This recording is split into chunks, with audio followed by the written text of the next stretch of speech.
النوم مش معروف. كم عدد الساعات المثالية سؤال حلو جدا اللي احنا لازم ننام؟ جميل السؤال ده. النوم سر من أسرار الله. سبحان الله. أنا قعدت أفكر في النوم سنة.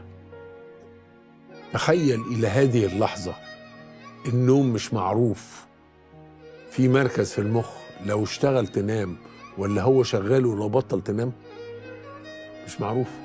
يعني هو اوف ولا اون، يعني تشغل مركز تنام ولا هو شغال ولو طفيته تنام مش معروف. انا دايما القرآن هو الريفرنس بتاعي. كلمة البعث لا تقال إلا على الموتى.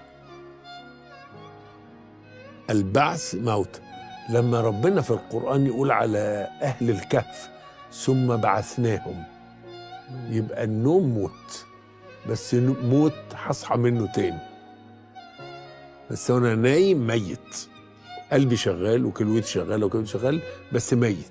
واحنا عندنا امثله عديده جدا موت جذع المخ، هو العيان بيبقى مش ميت لكن ميت.